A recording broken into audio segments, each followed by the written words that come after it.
If there was a comfortability knob, Mm-hmm. I would turn it all the way up, and then I would go out and buy an adapter to turn Yeah. it up more, and then crank that one up. That's how comfortable I am. How do you get so comfortable? Well, marijuana. Good. Some marijuana, some good lighting, Yeah, good lighting. That's important. a good rug. Some LEDs with a good flashy remote, some strobes. You know what I'm saying? You know, that's funny. So me and my girlfriend, we just got a color light for our room, and we were watching movies the other night, and whatever like the main character was, we would change the color. So like we were watching Shrek, and we changed it to green, and then we watched like How to Train Your Dragon, and we like changed it red. Red. Color lights are the way. I like a good normal light, but get me on a color light. It's like painting air. Why walk into a room with a white light when you can walk into a room with the color? They mean different things to people. Yeah. Yellow is a friendly color. Maybe I'm scared of yellow, though. Are Maybe you? I haven't. No. Oh, okay. Hypothetically. My friend Nancy is, though, let's say. And Okay, yeah. you know what, actually, I have an irrational fear. What is it? Frogs. Oh, Did I ever tell you about this? I did know about this. And I think it stems when I was really young, my Mhm. siblings, and we were hanging out with some kids in the neighborhood, and they ran over a frog, like somebody did, and they picked it up, Oh, and it was just... and they threw it at me, and it smacked me right in the face. And now whenever they jump, I'm like, So you can't... I'm not like you gonna can't like touch see it. a frog and like scream or anything, but if it like hops on my foot, It's just like... I'm gonna jump in the air, both feet in the air. But like snakes, like I'm cool with snakes, you know what I'm saying? Lizards are cool. Yeah, I want a pet snake. Pet snake would be pretty cool. Like a big one? Like, yeah, a big one. I want a small one. Well, Like a boa constrictor? no, not a big one. Oh. But like one that can hang around my neck. Like, you ever seen Anaconda? Yeah. Like that big? No. Yeah. I thought that was a little too big. Dodgecast. Yeah. Whoop whoop. Number 6, Number 6. Cameron McDaniel. Cameron McDaniel, that is me. I'm here. Dashcast number 6. What up? Cameron requested to be here. Now you're here. Yeah, I wanted to be here now. That's how you roll. I just want to talk. Are you a lot different than you were when you were a kid? Oh, yeah, for sure. So when I was like first born, like my parents they were never married, but I lived with my mom. And so when I was first born, and I went to a Christian preschool, like up until probably about second grade, I was going to church like every Sunday. Okay. So I was like, I was just basically growing up, I was like into sports, like just normal stuff. You know what I'm saying? Like I hung out with like kids on my football team, kids on my baseball team, kids on my basketball team, wrestling team, just did it all. That's how I met a lot of my friends. But Do you feel like you had a lot of friends? Oh yeah, I feel like I was such a people person, like always, like still to this day. But even then, like without knowing it, you know what I'm saying? I would always just like introduce myself and like I moved schools quite often, but I never had problems making friends at new schools, which now like I know so many people. And I do think a lot of it stems because like going to schools, a lot of the schools around here, you know what I'm saying?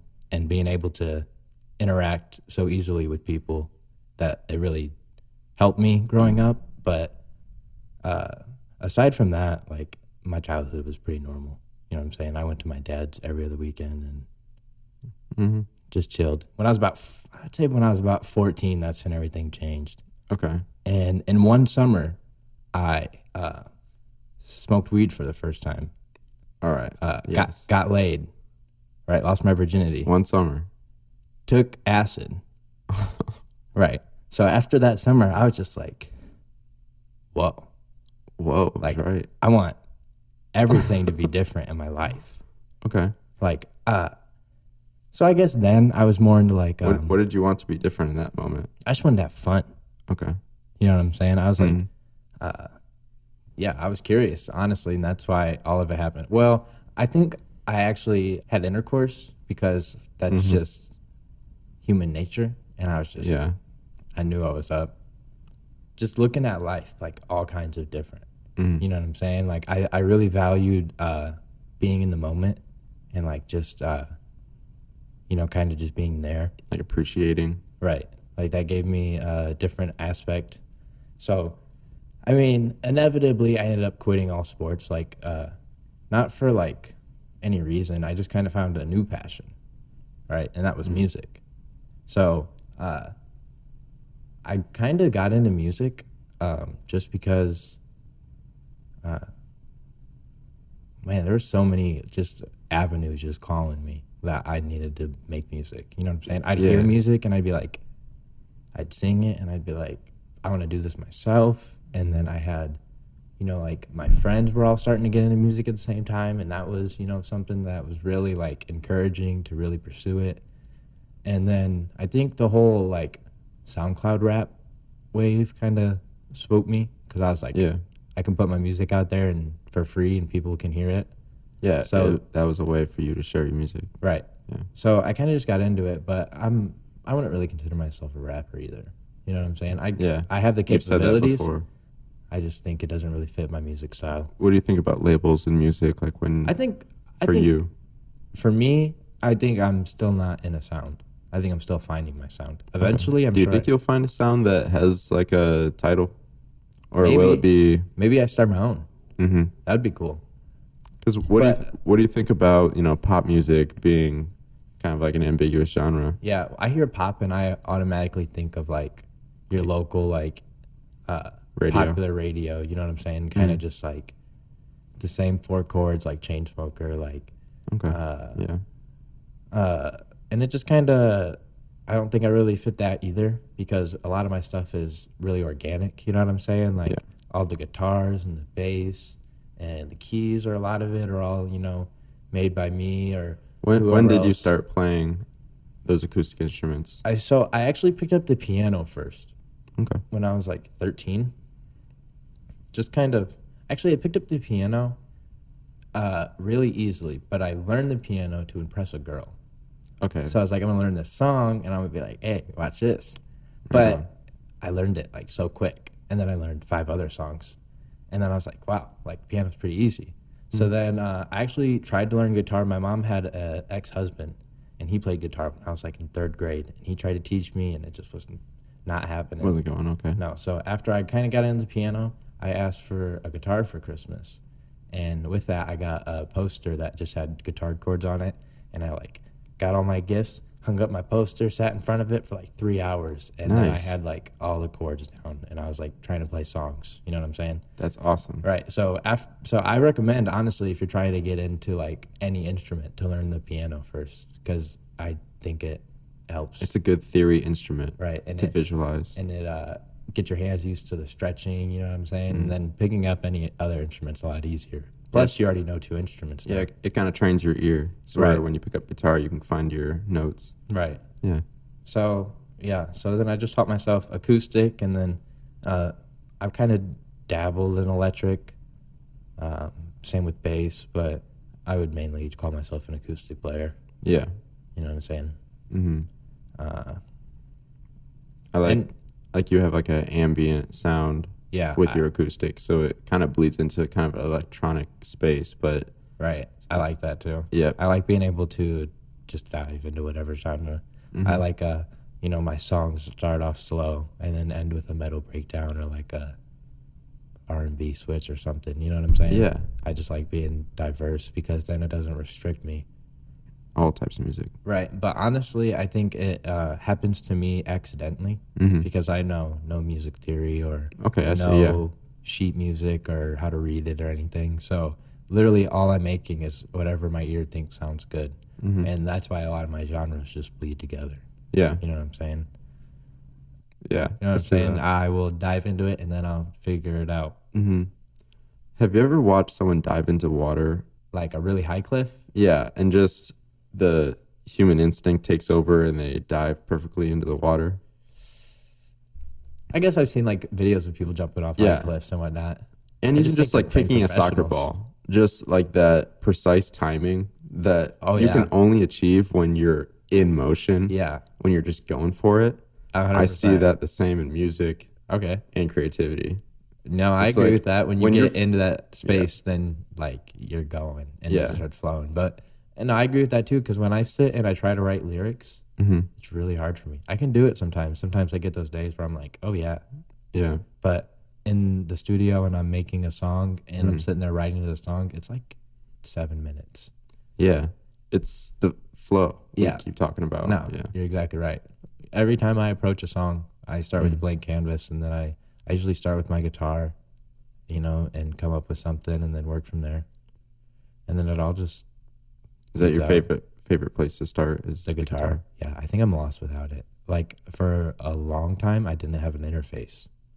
So I had like a really cheap USB one that was like $20, but I recorded on that for a while, and then I just didn't really need one because everybody else had one, and I was always at everybody else's house. Yeah. So I would just make music with them. So your guitar could just go anywhere. But when I was at home and I was trying to make music, I was like, dang, this is really hard to start with some keys, you know what I'm saying, or to start with some drums. So I was kind of just lost. But now that I got an interface, it's just a lot easier to just make a simple, stupid song every day. But at least I'm consistent with it now. You know what I'm saying? Yeah, the interface is a big vice for people who are producing at home. And I got a MIDI keyboard, and I don't ever use it. Yeah, that happens sometimes. Yeah. Sometimes they sit. One day, I'll just be like... Yeah, when you realize you just have a piano sitting in front of you. Right. Yeah, you'll start playing more.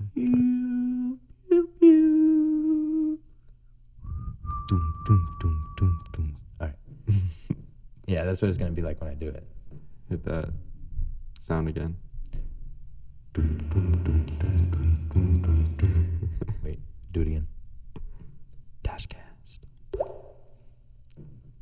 That's good. Yeah, trademarked. We started doing like an ASMR section. Not for me. That's like a pet peeve for me. Did you hear the one in the last one with Emily? Yes. The pop can? I turned it off. Yeah. ASMR, I can't do it.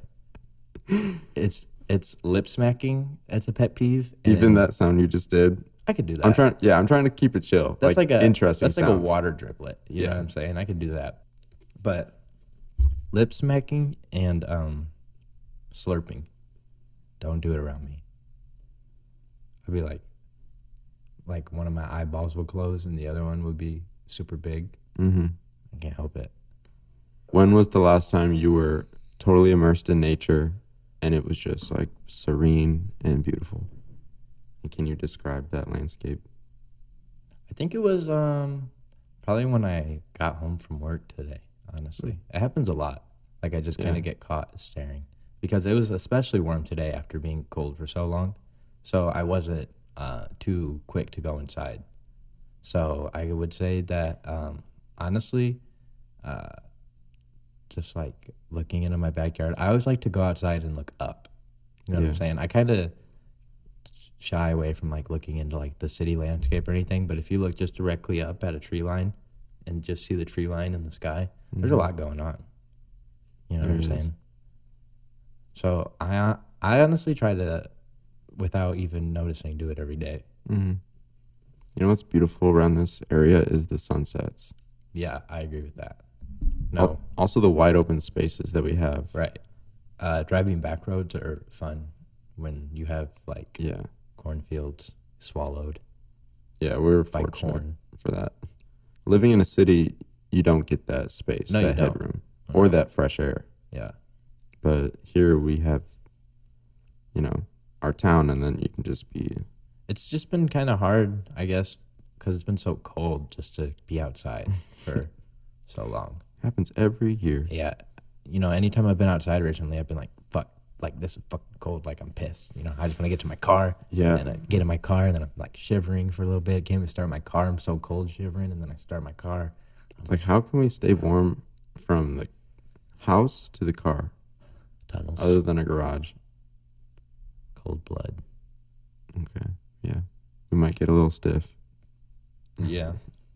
Yeah. Snakes are scary. I still want one. Me too. Snake robots. Yeah. Uh, And I kind of actually want to talk about robots. Like, okay, I think snake robots would be really inefficient because that would be a lot of joints that you would have to put on it. And if one of those snake joints breaks, or what if it was a flexible robot? oh, Because flexible. I just saw a robot the other day that used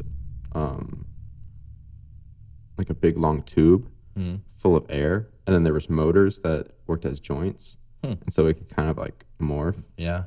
And they can pick something up with like two of the tubes. They put like a basketball in between, and then Are we talking like those kind of robots? Or are we talking like just kind of in general. Destroy Tokyo robot? But yeah, let's talk more like humanoid almost, or like animal. Oh man, I think in a realistic setting, a giant robot is not efficient. You know what I'm saying? Like giant being like a 500-pound like unit. No, like Big guy. 5 million pound. A giant robot, like skyscraper tall. Like holy crap, that's a giant. Are you saying robot. you don't want to get to that point? Like that's unnecessary? I feel like it would be. I feel like unless like it's like Power Rangers. You know what I'm saying? Like where one of them controls the arm, one of them controls the leg. That'd be pretty cool. But if it's just a self, like AI robot, that's a lot of calculation error to be made for a giant robot. So I think the only acceptable giant robot is a human robot. Right, like humanoid. Right. But actual implications of robots. What do you think about robots actually becoming kind of like commercial demand? yeah, so I think that's a big issue. Not a bad issue necessarily, but it just creates problems, but it also creates pros. You know what I'm saying? Because What are the pros? the pros would be we have I would say more job opportunities for more important things. Okay. Like You know what I'm saying? engineers? Yeah, because we can create jobs that are still worth the same wage. You know what I'm saying? Because it's a minimum wage job. In a society with robots, we can create more jobs. Yeah, because if you have people doing that, then you have these other people that need jobs. Therefore, you have a demand for jobs. Therefore, you have the availability to create more jobs. You know what I'm saying? Okay. Things that are good for the community, or That's a good point. you know what I'm saying? Yeah. Why not? It just why not do it if you can? Yeah. The question is, will the Renaissance spike to the point where we all need like a humanoid robot, or will it kind of continue? I think they'll stick to more because they're in the factories. Yeah.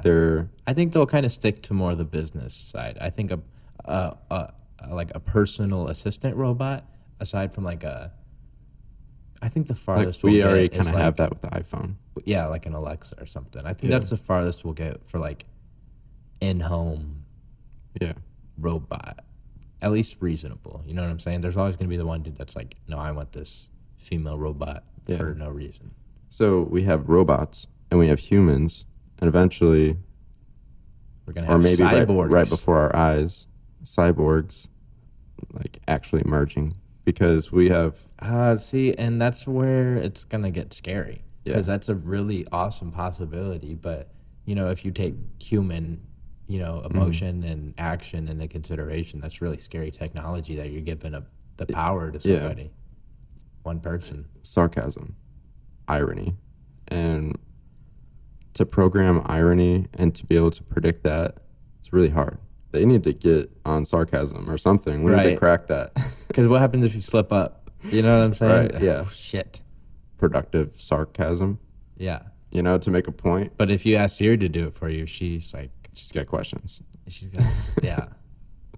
It's funny because that's the way it has been in cartoons and movies. Right. When you send a text with Siri, do you speak emotion into your sentence? You know what I'm saying? If you're asking a question, are you like, hey Siri, ask mom, what time is dinner tonight?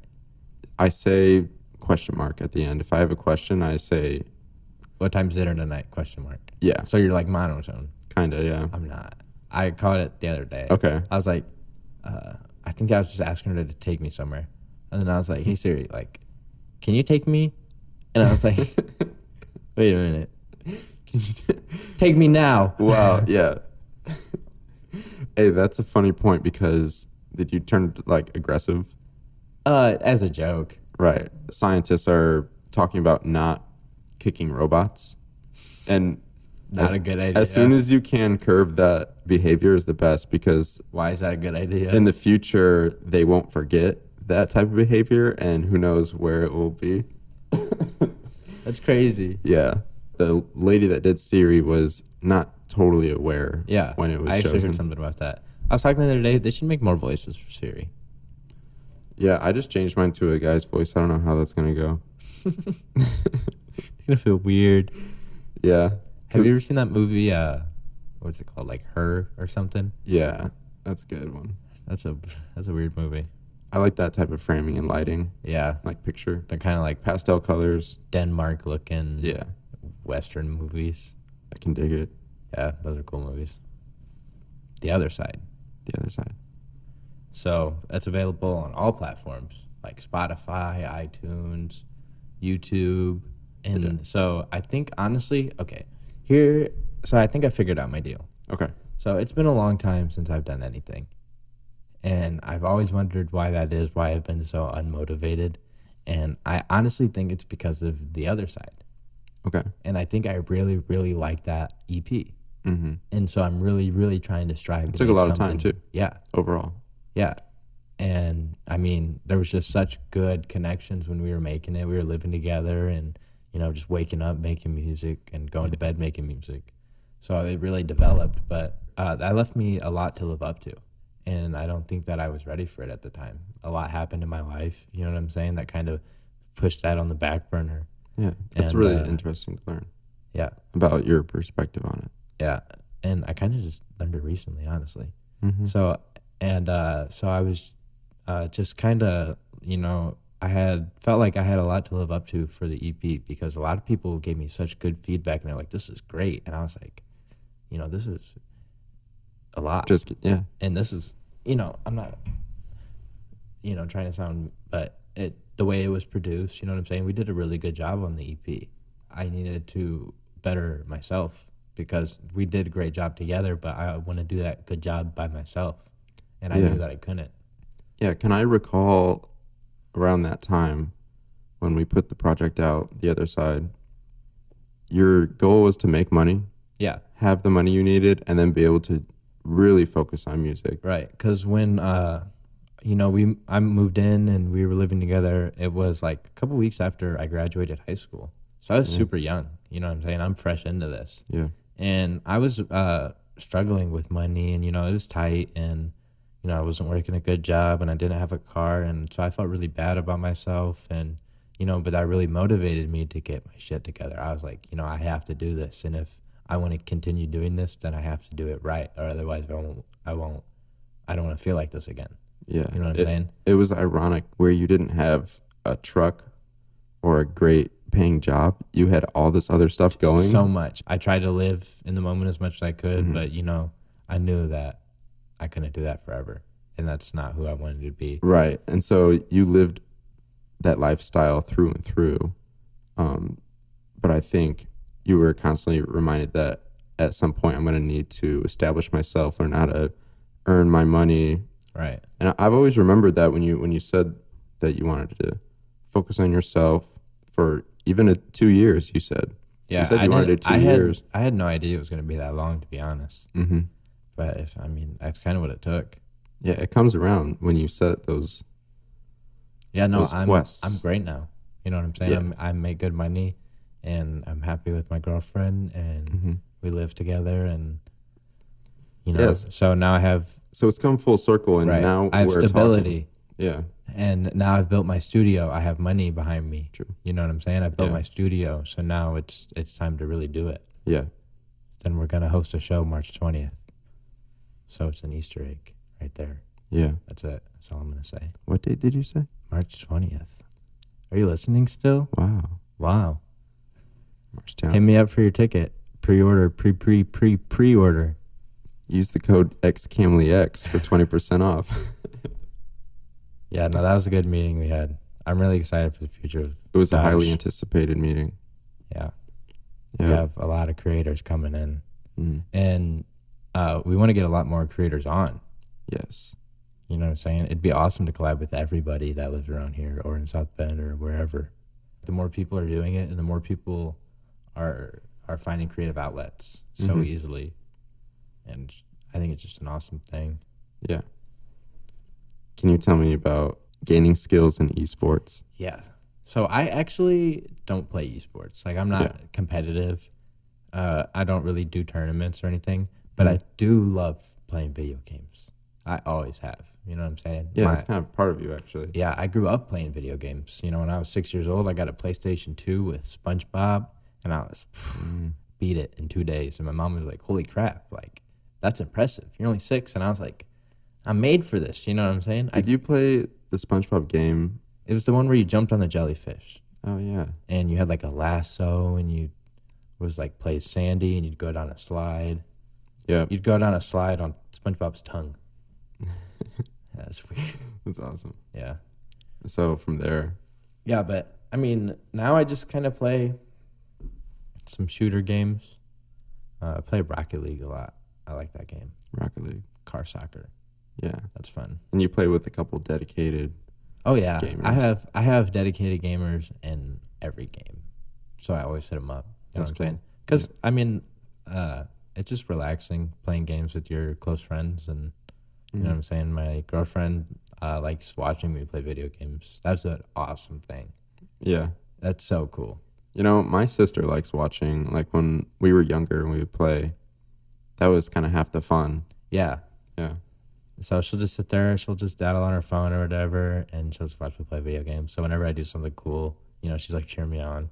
I would think, especially when you play Rocket League, it's fun to watch because it's competitive. Oh, yeah, for sure. So actually, I read something that they were putting Rocket League in the Olympics. They have an esports section in the Olympics. Oh, yeah. Yeah, there's another game, Street Fighter. So it's just a fighting game.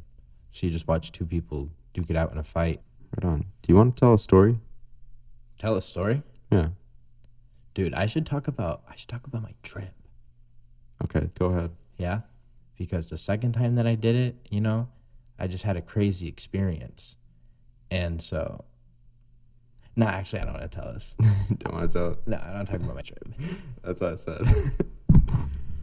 Okay, so crazy story. Dude, okay, let's talk about how we met. Okay. Let's talk about the beginning. Yeah, let's talk about This that. is how I was introduced to Nathan Overby and Daj. Yeah, tell your side up to the point where we meet. So Daj wasn't created yet, and I'm a fresh 16-year-old kid with my septum pierced. Yeah. And my friend, shout out Groovy Lou, introduces me to Nate at his warehouse that he has with his music setup in it. Yeah. So I go in, and, you know, I think it's a weekend or whatever. And, you know, we just go in there, chill, whatever. So it's just this big open space, and there's a basketball hoop, and I'm just shooting hoops. But then we all kind of just sat down and just kind of started making music. But I was kind of new to it, so I kind of just stood back and kind of observed. But yeah, so then that was that. Yeah, And I can pick up from there. You remember what happened after that? You were in dark clothing with a hat, a hoodie, and you came in with Louie. Louie was walking very closely to you, kind of doing the pointing around. And you came in. We were kind of quiet at first. I didn't know how you were. Right. Shot some hoops, played some music. But when we came together was when we laid out that piece of white paper, and we started drawing logos. And I think we were talking about Daj at the time. Yeah. You know what I'm saying? We need a logo. Yeah, we were thinking entity. Right. So yeah, we started sketching out logos, and you can tell a lot from someone drawing a logo. Head. Yeah. But drawing on that big white paper together. That white paper went around forever. Really? Like in Louie's room. That's 4 where years. I saw It was in Louie's room, and then it moved to shout out Isaiah Akins. It went to his house, and it was in his smoke shed for the longest time. And I was like, no way! Like, this is in here. I drew this. Yeah. And he's like, for real? I was like, yeah. Oh, and he didn't know. No. Yeah, I knew Cam had something special when I looked at his logos. He had the eye embedded creativity. Yeah, right away I walked in and I saw the setup and I was like, this is legit. It's on. I was like, this is the most legit thing I've ever seen in my life. Like, let's go. And then from there, cool. My next memory is the first Daj show. Mm-hmm. So it was happening and I was like, I didn't hear about it or something. And I was like, I really want to be a part of this. So I hit you up and I was like, or I think I hit Louis up to hit you up and tell him, hey, give me a spot in the show. So it was in your apartment and it was on Main Street and it was kind of really cramped and there was a lot of people there, but it was super awesome. All types of people. It was a whole new energy that I've never experienced before. This is first of all, this is like my first local show. You know what I'm saying? Mm-hmm. Second of all, this is my first time ever performing on a stage, singing in front of people. Like, I'm petrified. Wow. And I had like 2 hours to prepare, pick my songs out and everything. You know what I'm saying? So I was like nervous, but I did it and it felt so awesome. And I was like, we're going to do this. And we did it the next month. And then we did it the next month. And then many things came together that night. It was like a magnet. Yeah. And that night kind of just formed what we have now. Yep. You know what I'm saying? That was a crazy. It absolutely did. We named the company after that show. Yeah. Yeah. That's crazy. I like thinking about that. What was it? 3 years? 4 years? 3 years of Daj this month. Yeah. Yeah. It's nuts. Yeah. And we still got the OG crew. OG crew. There's a couple here. There's a couple missing. Couple are Jordan. Pretty much, they're basically traveling, which is really an important thing. We never lose contact, though. Yeah, like especially in these years, if you can go and you can see another side to society and the country, different landscapes, and just being away from your hometown in general, teaches you so much. So I always encourage anyone in the group to have that time. Yeah, I'll say we haven't lost contact with anybody from that was at that original show 3 years ago, which is something super special. You're right. I think that's one of the most special things about our group is the connectedness. Yeah.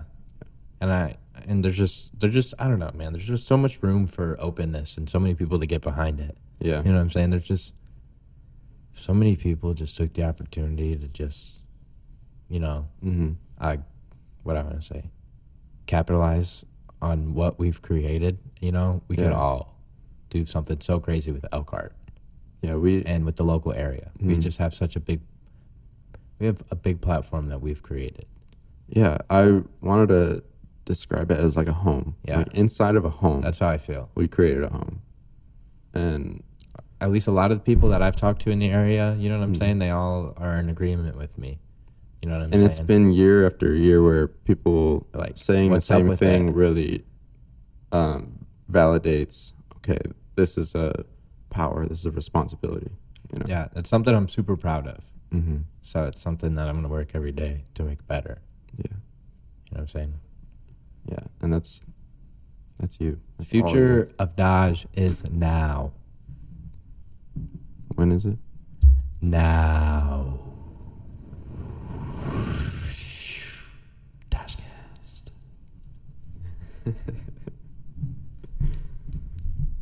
Do you want to go ahead and give yourself a little plug, remind us about your music, and do a little outro? Yeah, so my name is Xcamleex. Xcamleex. I make music, y'all. Go check it out. The Other Side is my EP, and it's available on Spotify, Apple Music, iTunes, YouTube. I have more music on SoundCloud, more music on YouTube. Just look it up, Xcamleex. Thank you. Thank you for... There are moments in life that transcend the everyday. Hotman Jewelers is here to make those moments sparkle.